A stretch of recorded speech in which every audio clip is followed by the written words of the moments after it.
Mais chose certaine, elle ne joue jamais la comédie. Sophie Durocher. Ah, c'est toujours un petit peu intimidant de faire une entrevue avec un invité qui est aussi quelqu'un qui est très, très, très cher à mon cœur, quelqu'un qui est un ami proche. Mathieu Bock-Côté, bonjour. Bonsoir de mon côté. Ben oui, bonsoir. Alors Mathieu, à chaque fois que tu écris un livre, je me précipite évidemment pour me lire en me disant j'espère que je serai pas déçu, j'espère que je serai pas déçu et que je vais pouvoir faire une entrevue avec Mathieu en étant tout à fait enthousiaste et sans aucune réserve. Eh ben c'est encore le cas cette fois-ci. Donc t'as sorti hier à Paris et à Montréal en même temps un livre qui s'intitule Le totalitarisme sans le goulag et je me suis dit quand j'ai vu le titre, oh mon Dieu, que Mathieu se magazine des critiques. Il y a des gens qui vont dire qu'il exagère avant même d'ouvrir ton livre. Est-ce que c'est pas un peu poussé, un peu fort de café de dire qu'on vit en ce moment dans un régime totalitaire qui a beaucoup de choses en commun avec le totalitarisme qui a régné pendant des années dans certains pays de l'Est et que la seule différence, c'est qu'il n'y a pas de goulag quand on se promène dans les rues? En fait, la formule frappe, mais derrière ça, il y a un clin d'œil à Jean-François Revel. Jean-François Revel, l'écrivain, l'essayiste, une figure majeure du 20e siècle intellectuel français, qui parlait de la tentation totalitaire. Et la tentation totalitaire, selon moi, elle est consubstantielle à la modernité. C'est-à-dire, la modernité en tant que telle, on présente toujours ça comme un grand mouvement d'émancipation, de libération, mais la modernité, elle a aussi une dimension religieuse invisible. Je m'explique. Les sociétés traditionnelles plaçaient le paradis dans l'autre monde. Bon, au moins, dans ces matières, on prétendait pas le réaliser sur Terre. Ouais. La modernité dit non, il n'y a pas d'autre monde. Mais la société parfaite est possible en ce monde, mais à condition d'appliquer la bonne doctrine. Et là, des gens se présentent en disant, nous, on a le monopole de la bonne doctrine, de la société parfaite. Évidemment, si vous êtes contre cette bonne doctrine qui prétend libérer l'humanité et accoucher de la société parfaite, vous devenez donc un ennemi de l'humanité. Le 20e siècle, évidemment, c'était le lieu des carnages immenses. On a voulu faire le paradis sur Terre et on a eu l'enfer sur Terre. Moi, ce que je soutiens dans ce livre, c'est que la tentation totalitaire, cette tentation, encore une fois, de créer des sociétés délivrées du mal, des sociétés sans contradiction, des sociétés intégralement contrôlées dans le discours public, dans l'intimité, dans la vie privée, où tout le monde doit se soumettre à une idéologie obligatoire, cette tentation est de retour, mais elle n'est pas de retour avec l'appareillage lourd, grossier, étrange, atroce du 20e siècle, le goulag, mais elle est de retour plus discrètement dans nos sociétés, mais elle est bien de retour, je crois. Voilà. Et les exemples que tu donnes sont quand même assez probants parce qu'il y a plein de choses, en effet, d'un régime totalitaire qu'on retrouve en ce moment. Une police de la pensée, une police des mots, des purges, des gens qui sont mis au banc de la société, l'exclusion. Je sais que ton livre a été écrit, bien sûr, avant les événements du 7 octobre, mais il y a des passages, quand je lisais le livre au cours des derniers jours, il y a des passages où je me disais, mon Dieu, mais il est en train de décrire ce qui se passe en ce moment. Page 105. Tu nous dis, tu nous parles du fameux 2 poids, 2 mesures. Tu dis, pourquoi est-il légitime de manifester pour protester contre certains crimes, mais pas contre d'autres? Pourquoi est-il légitime de diffuser la vidéo représentant certains crimes, mais pas d'autres? Pourquoi est-il légitime d'afficher le visage de certaines victimes et pas d'autres? Mon Dieu! Mathieu, tu es en train de parler des affiches des otages israéliens que des bien-pensants de gauche déchirent des murs de nos villes. Si c'était des otages palestiniens, si c'était des otages ukrainiens, personne n'enlèverait les affiches des murs de nos villes. On a l'impression que tu es prémonitoire en écrivant ce livre-là. En fait, tu as absolument raison, non pas sur le fait que je suis prémonitoire, mais sur le 2 poids, 2 mesures. C'est-à-dire que c'est une tendance déjà visible. Je vais donner un exemple qui est français, mais qui peut parfaitement faire écho à un exemple québécois, puis j'en arriverai à l'exemple que tu donnes. On se souvient tous de la scène poignante du petit Aylan, on s'en souvient, en 2015, ce jeune Kurde. Et là, c'était diffusé partout, et c'est une scène atroce, un jeune enfant comme ça, mort sur une plage. Son corps sur la plage, oui.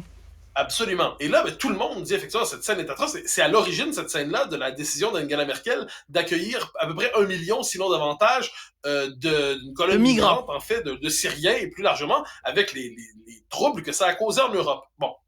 Là, il n'y a pas de souci à montrer cette scène-là. Mais quand vient le temps de montrer d'autres scènes et d'autres images, où cette fois, les conclusions politiques qu'on peut en tirer sont autres. Par exemple, lorsque les attentats terroristes, ou là, dans le cas qui nous intéresse, des otages israéliens pris par le Hamas. Eh bien, cette fois-là, je dirais, l'otage n'a pas le bon visage. L'otage, la victime n'est pas la bonne, et dès lors, elle est classée dans la catégorie des faits divers. Alors ça, c'est sur le mode de l'actualité, donc ça n'a pas de signification politique, c'est un fait divers. Et si on en parle, eh bien, c'est finalement, et là, c'est ce qu'on nous dit avec ces otages israéliens, on dit finalement, ne sont-ils pas coupables eux-mêmes? On connaît la formule d'Ouria Bouteljan, figure importante de l'indigénisme français, on n'est pas israélien innocemment.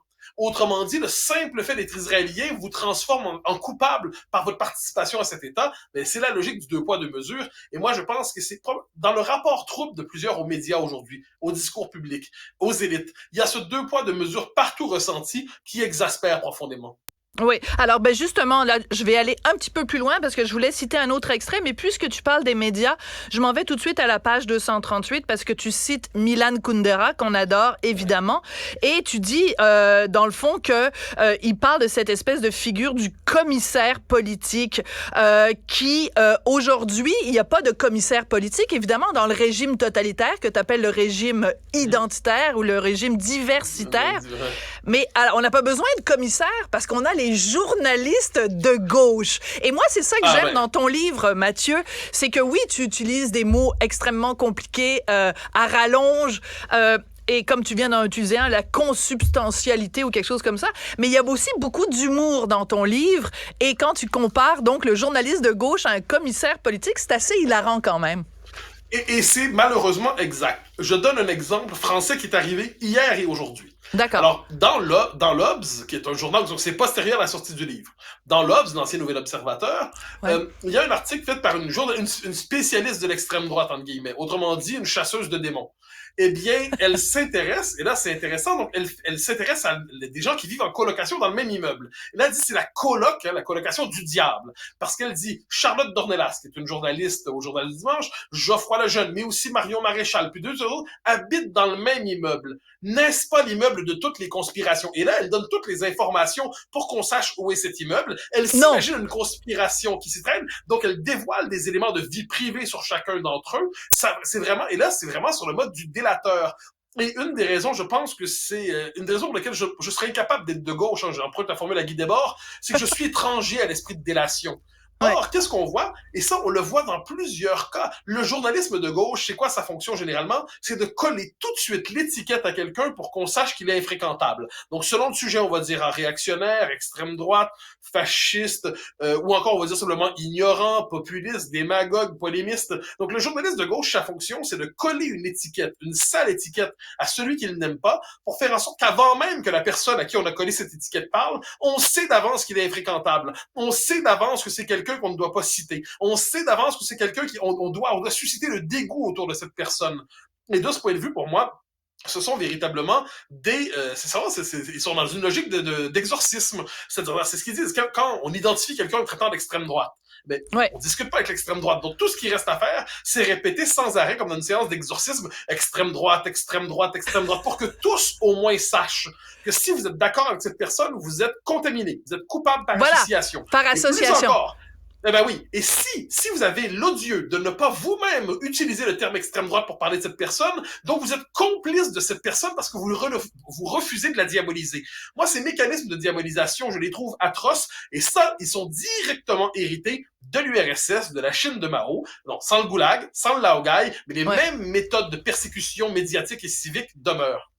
Alors, ce qui est intéressant, c'est que tu as réussi quand même un exercice de haute voltige, c'est-à-dire que tu écris un livre où tu donnes des exemples québécois qui vont intéresser les Français et tu donnes des exemples français qui vont intéresser les Québécois. Alors, félicitations pour ça, parce que c'est pas toujours évident quand on travaille des deux côtés de l'Atlantique comme toi, de faire un livre qui va intéresser et informer les deux publics des deux côtés. Alors, à un moment donné, tu parles de l'immigration et c'est quand même assez hilarant parce que tu dis, en fait, il y a plein de gens qui nous disent vous ne pouvez pas être remplacé comme peuple historique dans un pays donné parce que vous n'existez pas comme peuple. Donc, vous ne pouvez pas prétendre, par exemple, comme Québécois, qu'une immigration massive va vous faire disparaître parce que vous n'existez même pas comme peuple. Et ça, on voit comment tu déconstruis le fait que pour une certaine gauche, on change le sens des mots, on change, on a créé toute une espèce de novlangue, mais l'exemple de l'immigration est quand même assez frappant, Mathieu.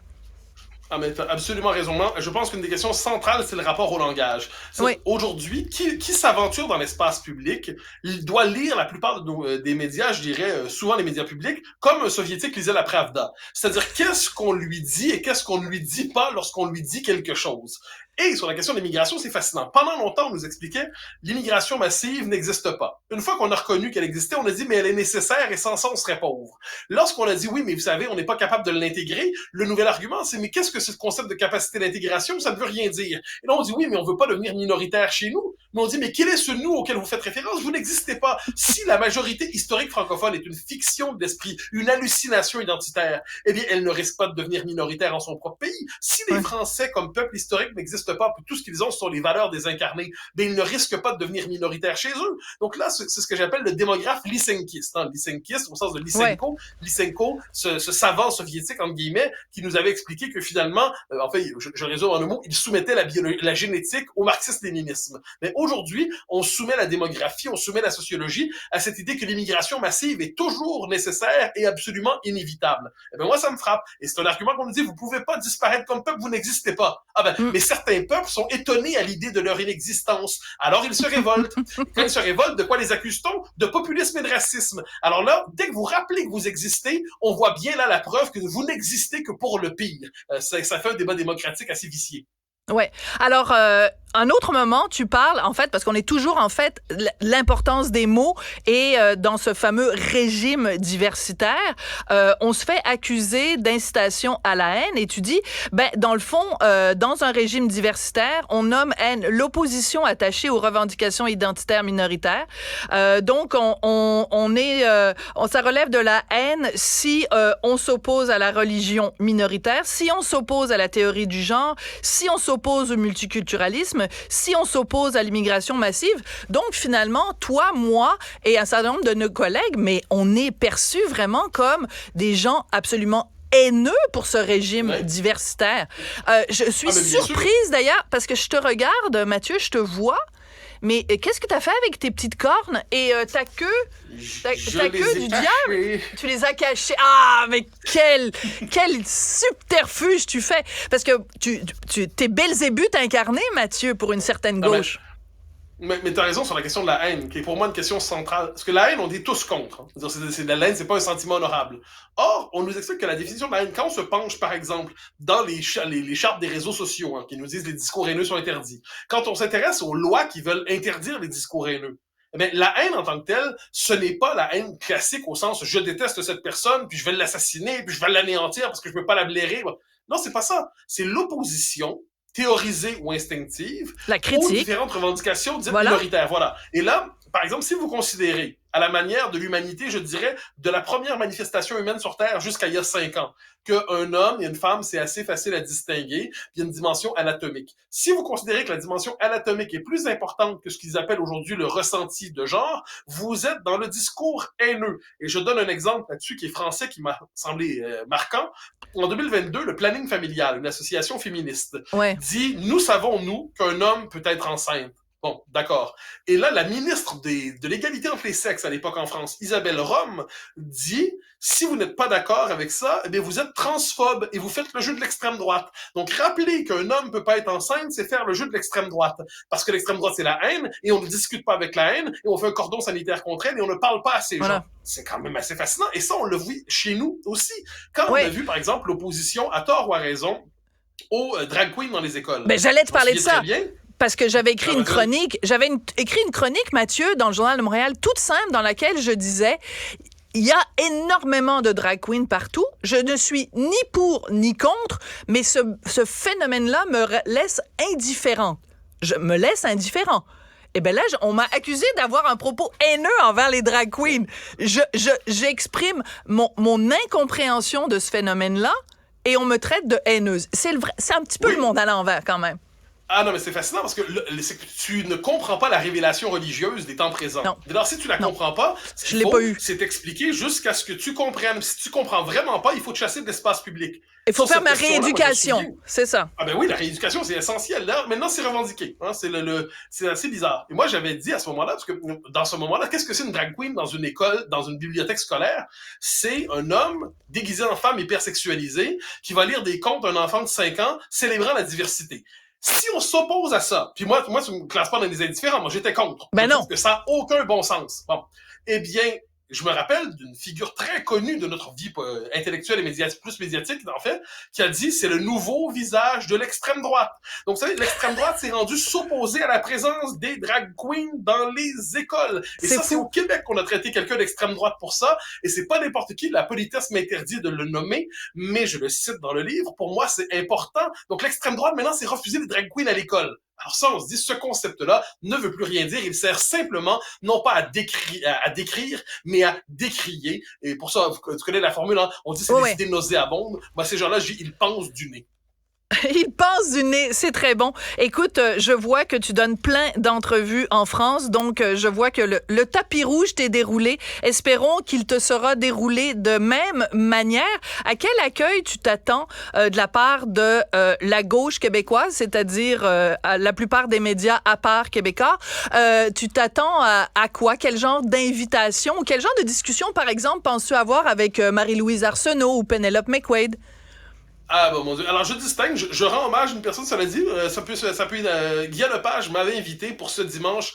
Mais t'es pas à Montréal. On en parle. Mais j'étais à deux doigts de pouvoir traverser la... Oui, l'invitation était là. D'accord. Franchement, je devine qu'il n'est pas en accord souvent avec moi, donc c'est tout à fait honnête de sa part. Et j'étais censé pouvoir traverser l'Atlantique, pour au dernier moment, ça n'a pas été possible. Et je m'en désole, mais l'invitation était là. Pour le reste, mon histoire, c'est lorsque je vais chez notre ami Arsenault, lorsque je vais chez Penelope McQuaid a dit récemment que c'était dans la mission, sur l'émission Les Progressistes. Je ne savais pas que mes impôts devaient financer une orientation idéologique particulière.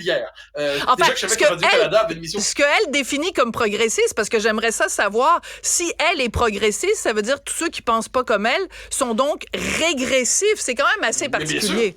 Ben oui, c'est une étiquette qu'elle s'accole à elle-même. C'est fabuleux. Mais c'est génial. On se colle la bonne étiquette et les autres, en fait, ce sont des traînes la patte du progrès. Donc ça, donc en ces matières, je sais, quand je fais la tournée des gens que tu évoques, je suis normalement accueilli à la manière de l'infréquentable du moment qu'il faut néanmoins éviter pour donner l'impression qu'on est pluraliste. Cela dit, si les invitations viennent, je répondrai chaque fois on parlera. Mais ce sera l'occasion peut-être de leur demander, parce qu'ils vont nous dire tous les termes, en populiste, extrême droite, haine, intolérance. Ce sera l'occasion chaque fois de leur dire qu'entendez-vous par ces termes que vous utilisez comme des formules rituelles, comme autrefois on utilisait les formules liées au chapelet. Mais maintenant, le chapelet a un nouveau visage, a une nouvelle fonction, et ça sert aujourd'hui à excommunier les nouveaux démons. Alors, je serais heureux de débattre avec eux s'ils m'invitent. Va et ne pêche plus, Mathieu. J'ai beaucoup aimé je vais finir par le dire, le totalitarisme sans le goulag, et excellent dessin, le hashtag qui nous empêche de parler. Merci beaucoup, Mathieu. Merci pour l'invitation.